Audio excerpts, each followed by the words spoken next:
So, welcome to the Solidity Agency call. My name is Christina Maggio, and I'm super excited about today's guest. I actually had a chance to meet Jackson last week at the Ignite event and spend some time with him at the West Palm Beach lock-in. And one trait that I absolutely love about Jackson is that he's absolutely just filled with gratitude. Even when I got on the call with him today, he thanked me for allowing him to be on the call with us and allowing him to teach you all today. So, Jackson, thank you for taking some time out of your day. I'm super excited to be on with you. How are you doing today, dude? I'm awesome. We're feeling good. No, again, I appreciate the opportunity to do this. This is my first Zoom call, so it's awesome. I appreciate it. It's going to be great. You're going to crush this call. Yeah, yeah, excited. And Jackson, if you don't mind, just start off. Tell us a little bit about who you are and what you were doing prior to getting started with FFL. Yeah, I was serving tables. So served tables for like 2 years. I got married in 2023. I got licensed in April of 2023. I got licensed in September of 2023. So like once I got married, I was like, okay, I got to figure something out. I can't be serving tables forever. I got to figure out how to find a career. Um, so yeah, I got licensed, didn't really do it full time until January 24. And really realized the importance of consistency from that point on.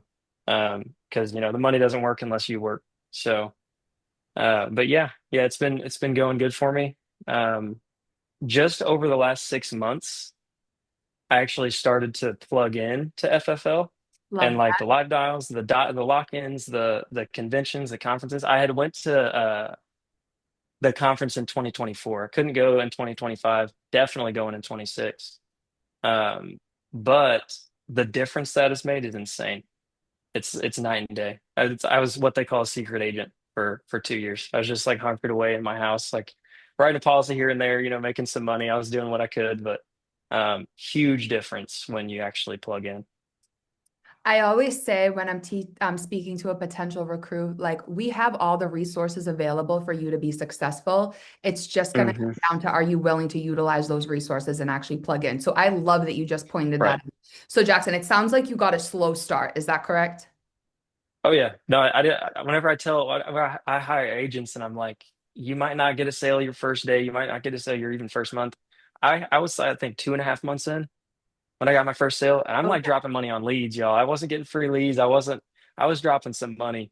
Um, 2.5 you know, months, Jackson.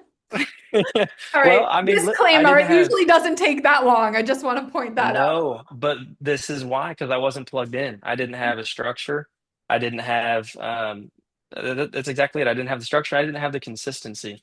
But that's why I also wasn't doing it full time. Guys, like if you're just now getting started, and you're doing it part time, you're going to see part-time income from it. You're not going to see full-time income from it. You can make some crazy good money in this business, but if you're working part-time and you're pissed off because you're not making money in 1, 2, 3 months, um, you know, maybe try to go full at it, go full time.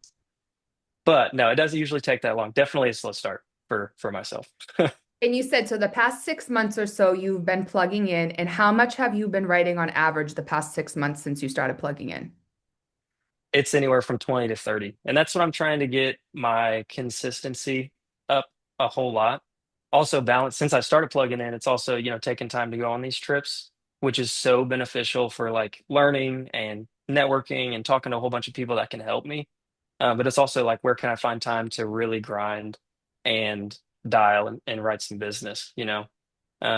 So yeah, consistently before I started really plugging in, it was like maybe 20 here, 10, 9.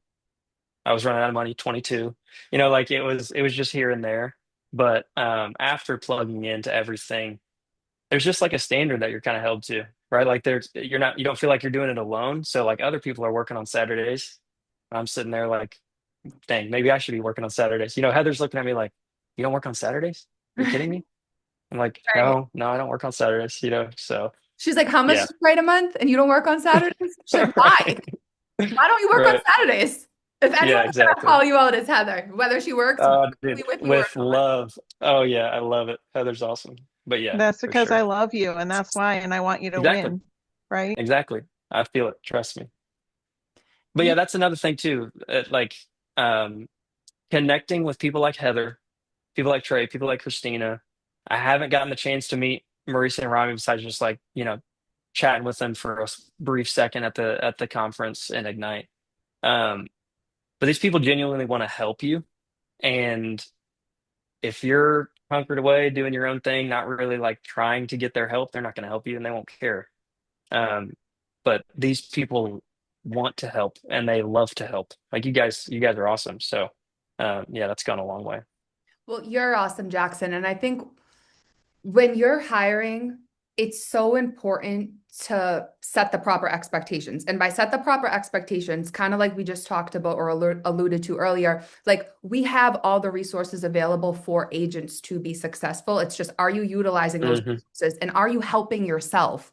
Like, if Jackson brings you on and you're not hopping on Zoom, or even if you are hopping on Zoom and you're not unmuting, you're not helping yourself. Like, Jackson can't do the work for you. You know what I mean? So Hmm. it's super important that if you're getting feedback from people in the business, that you're actually implementing that feedback and that you are willing to actually help yourself and take self accountability and not just blame others that you're working with, your upline, you're not blaming the leads, whatever it may be. So I love that Yeah. you just said, I didn't like Jackson just took total self accountability. He said, I didn't make a sale for 2.5 months and I was buying leads. He didn't say the leads sucked and then I started getting better leads. He said, I sucked and I didn't plug in. I didn't utilize my resources. Like the best and worst thing about working with Family First Life is that it's super systematic.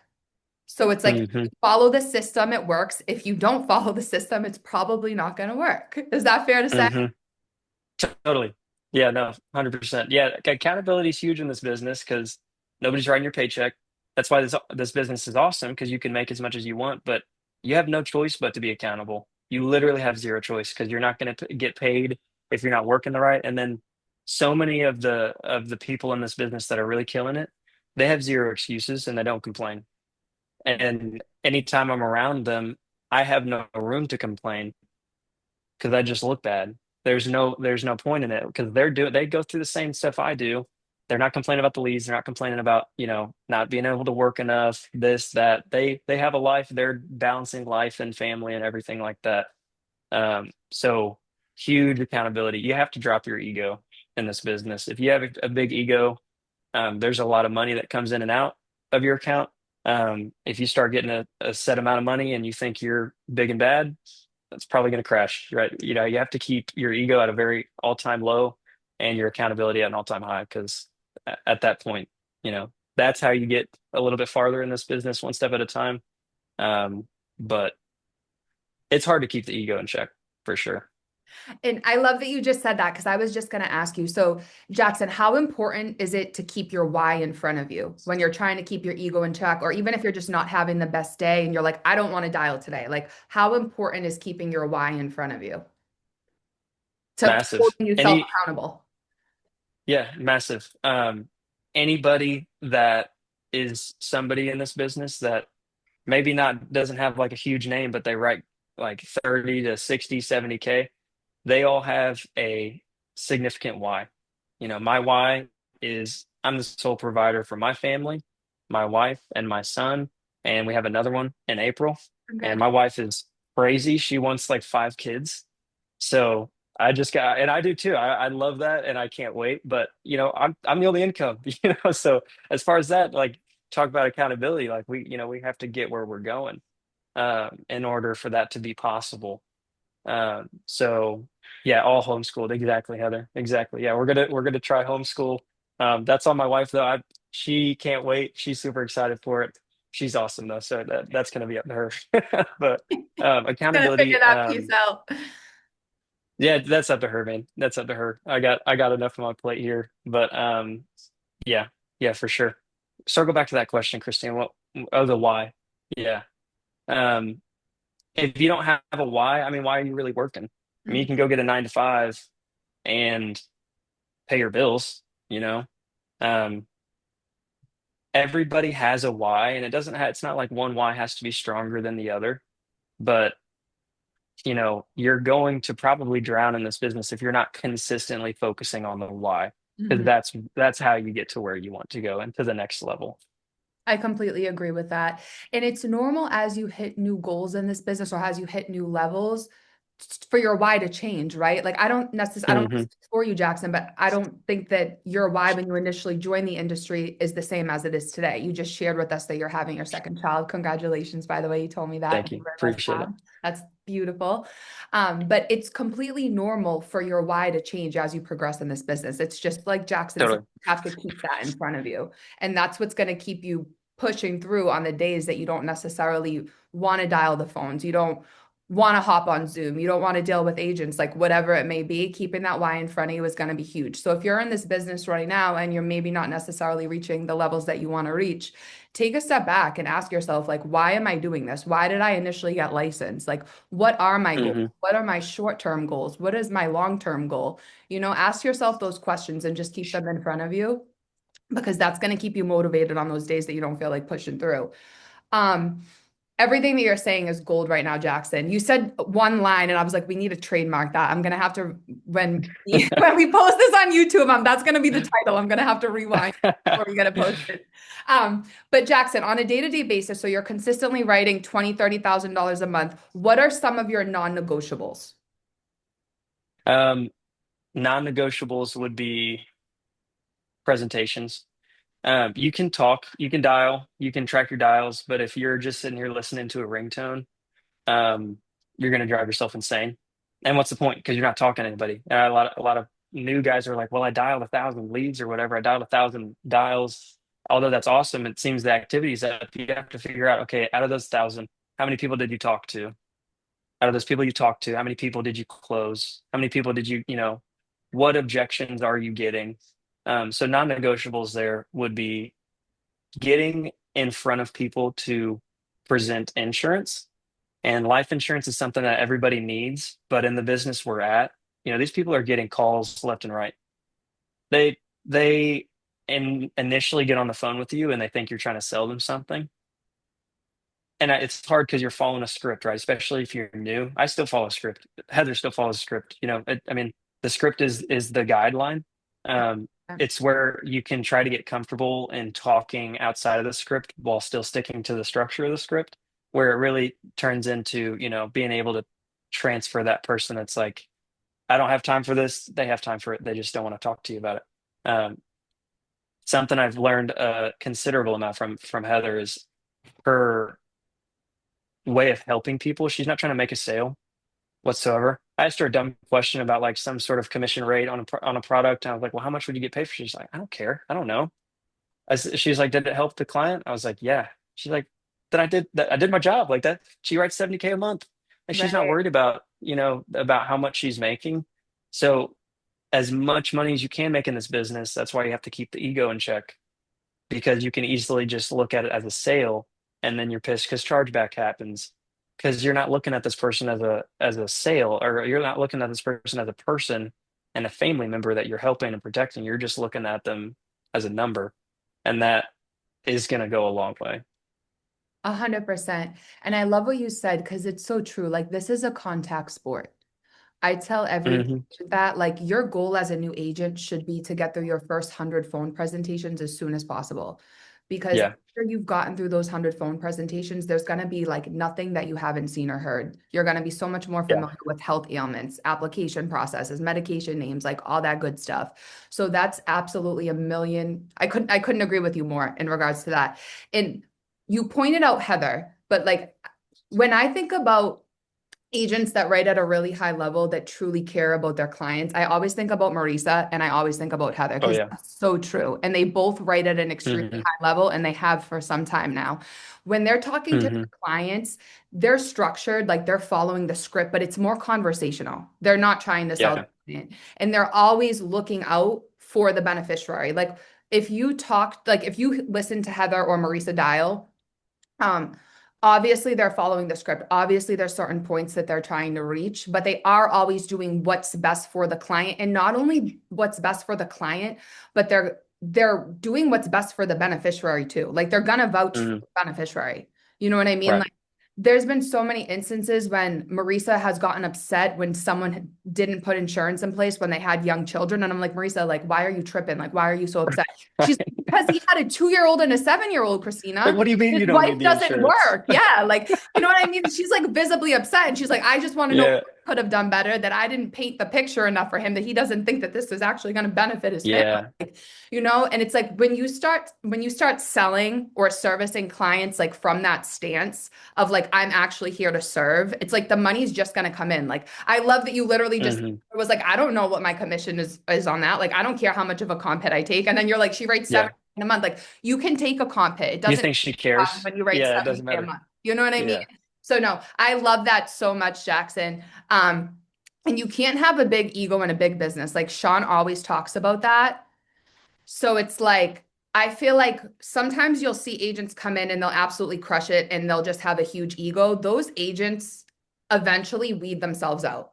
Like, it's so yep, funny. Like, Trey was talking to us about this at the lock-in. Like, some agencies now that you're looking at that are writing at a really high volume, a year, 2 years from now, they're just not going to be here anymore. They're probably not even going to be in the industry anymore. Like, this right. is all about outlasting. Like, what we do is really simple, but it's not necessarily easy because so much of it is mental. So it's super Yeah, important to just keep your ego in check. Make sure you have good daily habits. Like, make sure you're surrounding yourself with people that are doing this thing at a high level that are going to keep you in the right mindset and keep you grounded. So I love yeah. Jackson.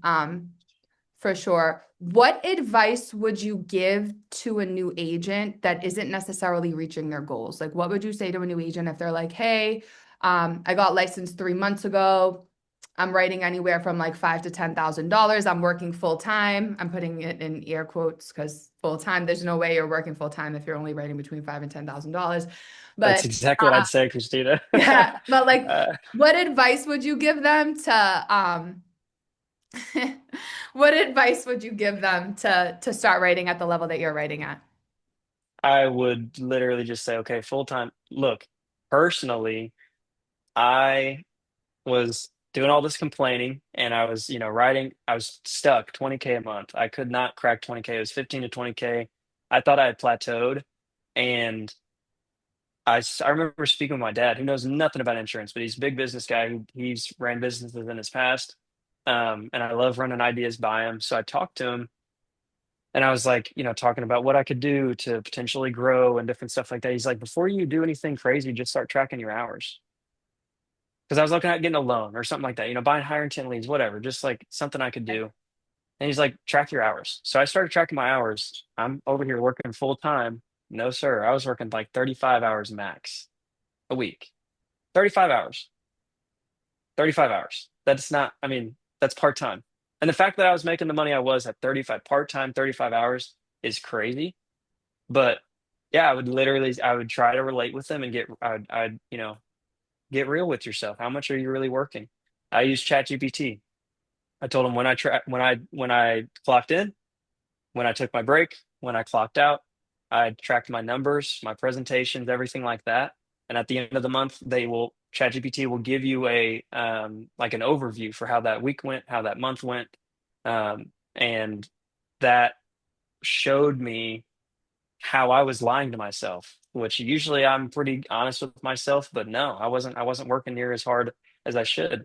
If you do feel like you're working the hours, look at some other numbers. It's all everyone you'll hear in this business, it's a numbers game a bazillion times because it is. Hmm. If you're working 40 to 50 hours a week and you're not getting a return, okay, figure out what's going on, figure out what it is. Is it the dials? Are you not dialing enough? Because you can be working 8 to 10 hours a day sitting at your desk dialing, but also scrolling on Facebook. And then I don't know about y'all, but there's been times where I'll be like scrolling on Facebook and I don't do this anymore. I check myself, but I'd be scrolling on Facebook and then like the lead answers and I don't even know their freaking name because I'm not paying Right. attention. Like I'm not locked in. I'm not ready to sell them insurance. I'm on Facebook.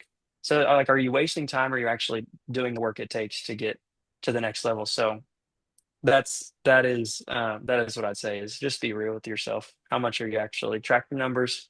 I don't think anybody that does this at a high level doesn't track numbers, Hmm. income, expenses, dials, hours worked, everything. Yeah, exactly. You're a business owner. This isn't a 9 to 5. This isn't, it doesn't matter how many hours you work. I mean, you're here to make money and grow. Um, and that's probably why 1 out of 10 agents make this work, is because it's not a job, it's a business opportunity. Exactly, exactly. And tracking your activity is so real. Like that's the only way where you're going to learn your ratios. Are you actually doing income producing activities while you're working, or are you scrolling on Yep, Facebook?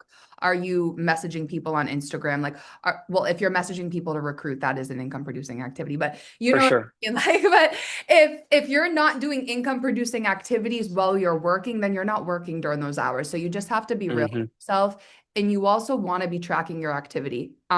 We always preach about this, but you need to be tracking your dials, your contacts, your presentations, your sales, and that's just going to give you a better idea of what those ratios look like. And as you progress in the business and your skill set improves, those ratios are going to improve too. So Yep. you need to know where you're at to get where you want to be. Hmm. Jackson, talk to us a little bit about what your schedule looks like and your lead flow. Schedule, I'm working on it. Schedule is get in at 8:30. I work from the house. I get in at 8:30. Okay. I get in the gym before, so usually I get to the gym at like 6 or 6:30. Hour workout home, shower, um, spend like 30 minutes with my family, and then go upstairs and just work dial. I mean, dialing is if you're not dialing, you're not making money. If you're not recruiting, you're not making money. So, you know, as far as what I do in the hours, just dialing as much as I can. But from about 8:30 to um, typically around 1, 12 or 1, I'll go down for like a 30-minute break, hang out with the family, go back up, and then get off around 6 or 7, depending on when appointments are running. Okay. Um, so, yeah, again, when I say I'm working on it, it's the reason this business is so hard is because it's all on you. And I have nobody telling me to go work.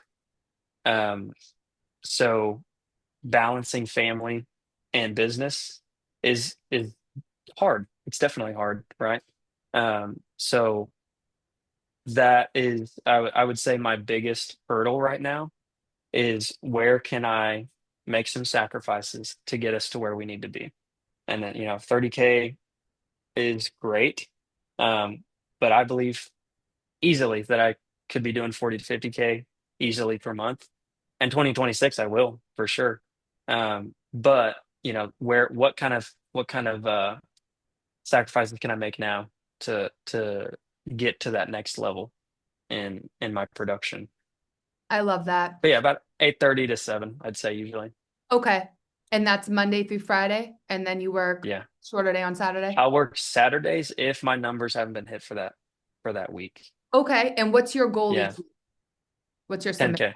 10K. Okay. Love that. 10K. Yeah. And Jackson, one of the things that you keep alluding to is your family. So, what's your wife's Yeah. name?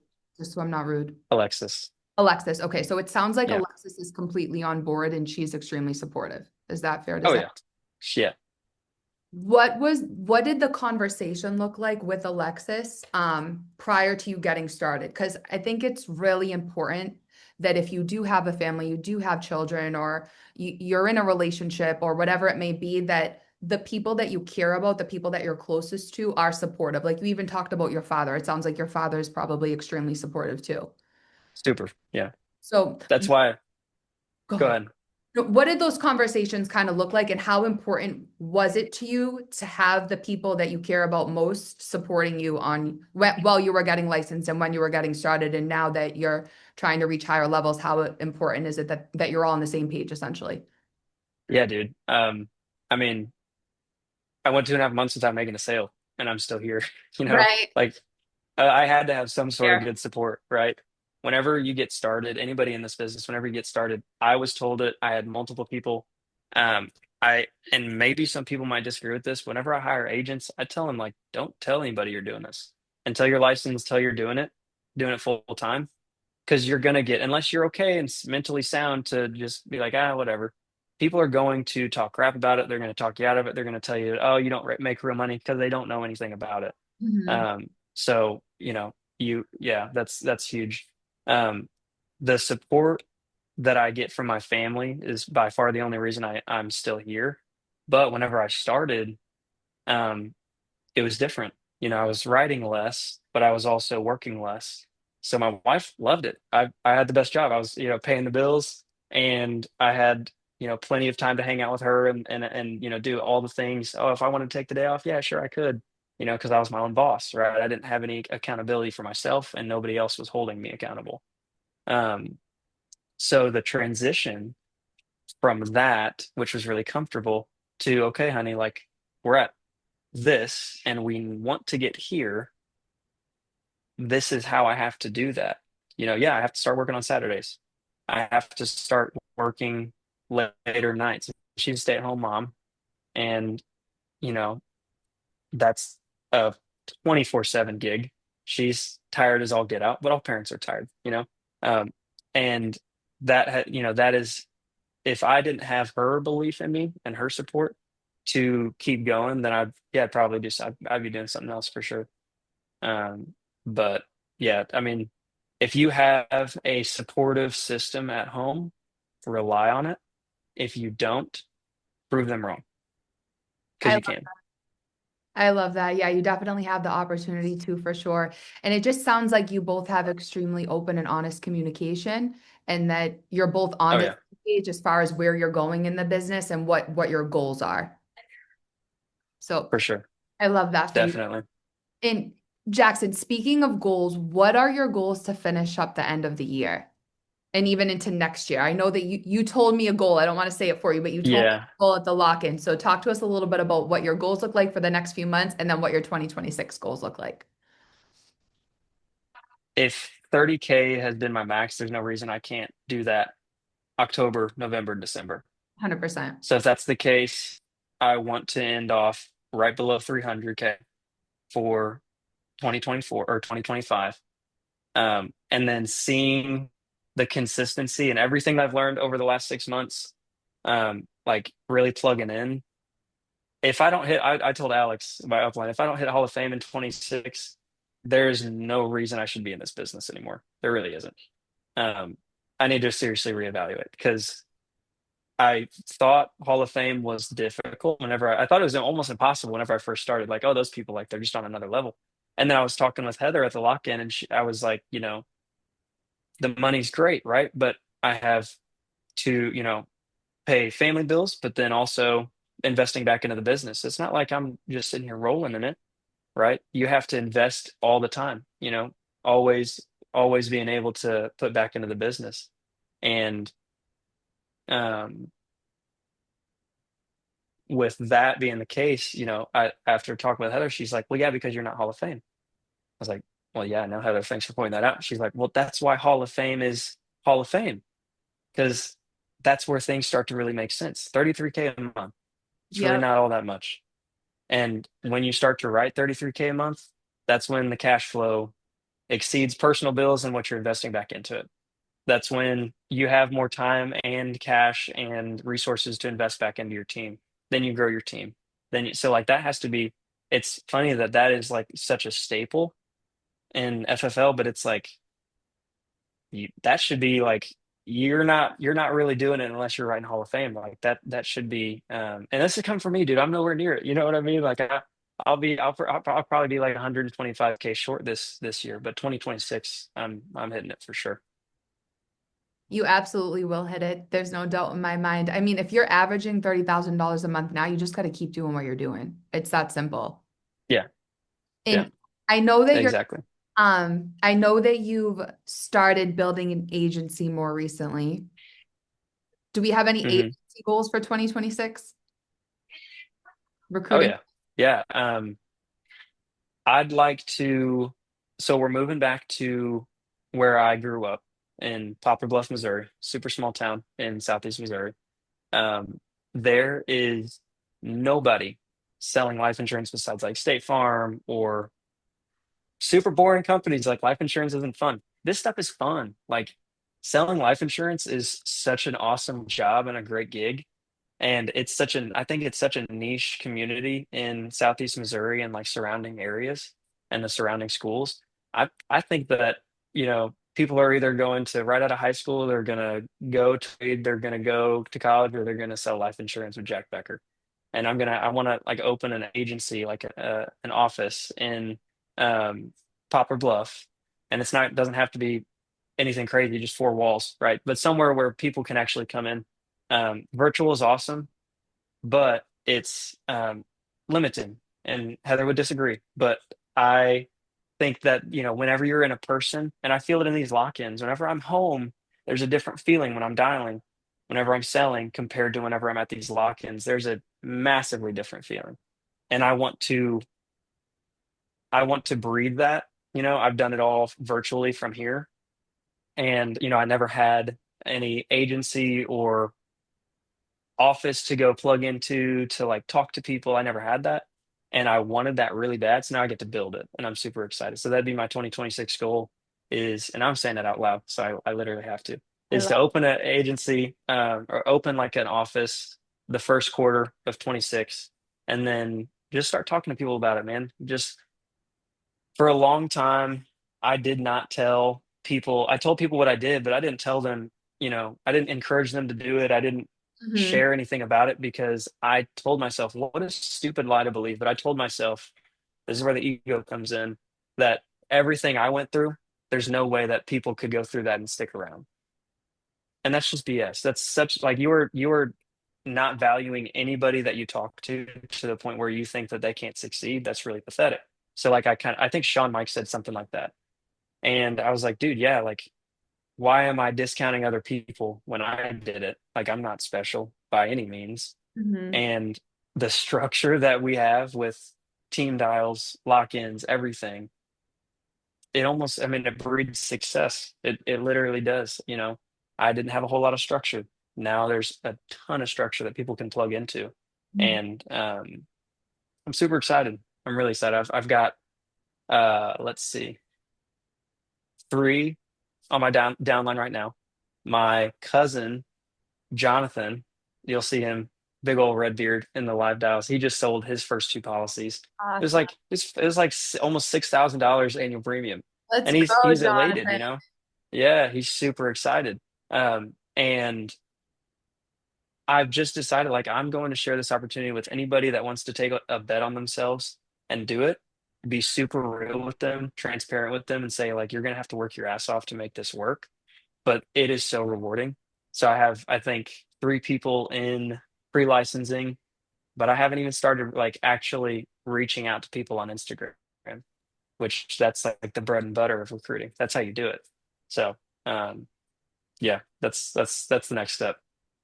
I love that. And that all sounds so exciting. And you shared some of that with me at the lock-in in West Palm Beach. So, dude, I'm not betting against you. I think that having an office in Missouri, especially now that you are doing what you're doing at such a high level and just being able to recreate that 10, 20, 30, Mhm. 40, 50 times. And I mean, you work with Trey. So there's really no Yeah, better recruiter at Family First Life than Trey. literally, dude. So Literally, I'm just gonna give him my phone. Say, can you just exactly. like, these are my followers, dude. Like, go crazy. You can say whatever you want. Yeah, he's nuts. With warm market recruiting, especially, like Trey could definitely help you out with that. So I'm super stoked for you, dude. Last question. Hmm. Is there anything else that we didn't talk about that you'd like to tell a new agent, seasoned agent, just anything else that we didn't bring up during this call that you'd like? Um, Technically, we did talk about it, but to piggyback on it, and this goes right into ego. Um, Ask questions, talk to people. Don't be afraid to look stupid. That goes hand in hand with unmuting. Like whenever I tell new agents, I'm like, dude, you're gonna sound awful. It's gonna be the most embarrassing thing you've probably ever done. But there's no other way to do it. Like you kind of have to do that. Um, if you stay hunkered away in a shell, you're never gonna grow. Mhm. Uncomfort. If you're feeling uncomfortable, it's because you're on the brink of growth. You can't grow without growing pains. You can't be comfortable without getting uncomfortable. So as soon as I start hiring and I start bringing people on, as soon as I take chances on different leads or, spending more than I'm comfortable with on different lead sets and stuff like that. It's uncomfortable as heck, Mhm. but you're not going to get to that next level unless you get uncomfortable.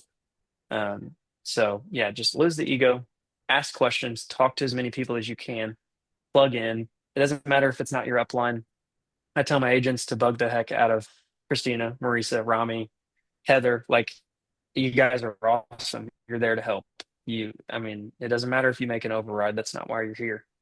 Um, you just have to take it into your own hands whenever you're in this business. And your success comes down to your work and what you put into it. So, So did you all hear that? Get uncomfortable to get comfortable. And one thing I always say to new agents is it is super uncomfortable to unmute, especially when you're in the Zoom room with 40, 50 people and you may know like two or three, but nobody in there is there to judge you. And you know what's more uncomfortable than unmuting? Being broke. So the best way to get the best way to get better quicker is to unmute and just like Jackson said, just get uncomfortable. And eventually what is uncomfortable now will become comfortable in the future. So